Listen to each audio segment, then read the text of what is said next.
হঠাৎ একদিন বন্ধুদের মুখে শুনতেছি সেনাবাহিনী সার্কুলার ছাড়ছে। তখনই সবাই আবেদন করতে যাচ্ছে। আমি তখন এসএসসি পাস করে ইন্টারে ভর্তি হয়েছি। আমিও তখন ভাবলাম আমিও কি আবেদন করতে যাব। আবার তখনই ভাবলাম আমি তো গরিব পরিবারের ছেলে, আমাকে কি 8-9 লাখ টাকা দিয়ে চাকরি নিয়ে দিতে পারবে। তখন সবকিছু ভেবেও চলে গেলাম বন্ধুদের সাথে আবেদন করতে।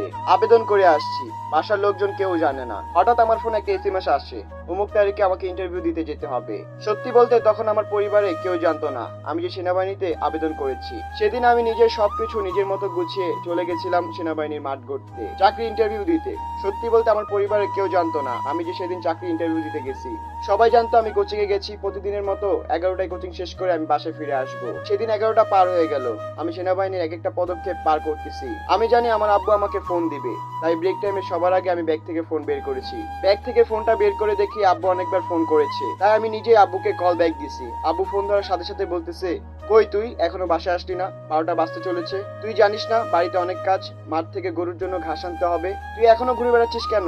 আমি বললাম আব্বু আমি আসতেছি, তখন ফোনটা কেটে দিয়েছিলাম। সত্যি বলতে তখন আমার সেনাবাহিনীর মাঠে এক একটা পদক্ষেপ চলতেছিল। আমি নিজেকে নিয়ে ব্যস্ত ছিলাম, আমি কি করব বুঝতে পারছিলাম না। দেখতে দেখতে বেলা 3টা বেজে গেছে। আমি তো জানি আমার আব্বু কেমন, হয়তো অনেকবার ফোন করেছে, রেগে বসে আছে, আম্মুকে বকাঝকা করতেছে।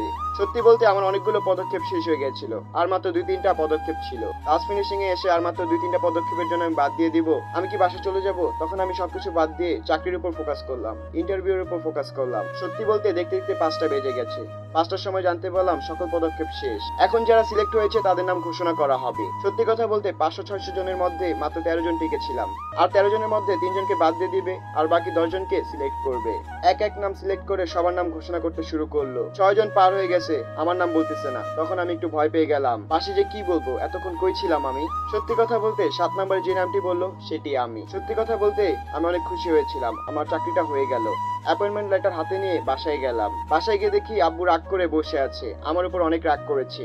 আব্বুকে বললাম আব্বু আমার চাকরি হয়ে গেছে। আব্বু তখন বলল বাজে কথা বলিস না, তোর কাজ তুই করগে, যা বন্ধুদের সাথে আড্ডা দিয়ে বেড়াগা, যা বাসার কোনো কাজ করতে হবে না, তুই আমার সামনে থেকে সর। আমি তখন আব্বুকে বললাম বিশ্বাস করো আমার চাকরি হয়ে গেছে। আব্বু তখন আবার বলল তুই আমার চোখের সামনে থেকে সরবি, তুই আমার মাথা গরম করাস না। আমি তখন বললাম আব্বু বিশ্বাস করো না, এই দেখো আমার চাকরি হয়ে গেছে। অ্যাপয়েন্টমেন্ট লেটারটা আব্বুর হাতে দিলাম। লেটারটি দেখার সাথে সাথে আব্বু আমার মুখের দিকে তাকিয়ে আছে, আব্বুর চোখ দিয়ে টপ টপ করে পানি পড়তেছে। আব্বু বলতেছে তোকে কত অকর্মের ঢেকি বলে গালি দিয়েছি, আমার সেই অকর্মের ঢেকিটা চাকরি পেয়ে গেছে। আমি তখন আব্বুকে বললাম আব্বু চেয়ারম্যানের কাছে যেতে হবে, তার একটা সই লাগবে, অমুক তারিখ থেকে আমার জয়েন। একবার ভেবে দেখেন তখন বাবার ফিলিংসটা কেমন হয়। সত্যি কথা বলতে আমার বাবার ফিলিংসটা অন্যরকম ছিল। আমি নিজে অনেক হ্যাপি ছিলাম কারণ আমার চাকরি হয়ে গেছে। তখন আমার আম্মু ঘরের দুয়ারে দাঁড়িয়েছিল, আমার কথা শুনে আমার কাছে ছুটে আসলো, কাঁদতে কাঁদতে আমাকে জড়িয়ে ধরে বলতেছে আমার বলটা চাকরি পাইছে, আমার স্বপ্ন পূরণ হয়েছে। সত্যি কথা বলতে একটা ছেলেই জানে চাকরি পাওয়া কত বড় আনন্দের, আর পরিবারের কাছে কত আনন্দের। একটা চিরন্তন কথা জানেন তো, যদি আপনার কপালে থাকে সেটা যে কোনো ভাবেই আপনার কাছে আসবে। তাই লাইফে প্যারা নেওয়ার কোনো দরকার নেই।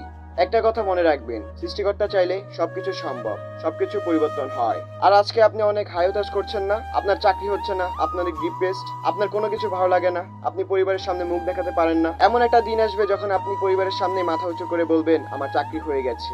তখন দেখবেন সে অনুভূতিটা সত্যি অন্যরকম। এখন যারা বেকার আছে তাদের কষ্ট হয়তো বেশি, সবাই তাদের হয়তো কষ্ট দিয়ে কথা বলে, সবাই বাজে কথা বলে, কিন্তু এমন একটা দিন আসবে যখন দেখবেন আপনার কাছে সবাই ফিরে আসবে, সবাই আপনাকে ভালো কথা বলবে। তাই এই মেসেজটা সকলের জন্য, কোনো কিছু নিয়ে এত প্যারা নেওয়ার দরকার নেই, ডিপ্রেসড হওয়ার দরকার নেই, এত বেশি কষ্ট দুঃখ নেওয়ার লাভ নেই। সৃষ্টিকর্তা চাইলে সব সম্ভব। আপনি সৃষ্টিকর্তার কাছে চান এবং আপনার চেষ্টা চালিয়ে যান, অবশ্যই আপনি পারবেন। সৃষ্টিকর্তা আমাদের সবাইকে বোঝার ক্ষমতা দান করুন।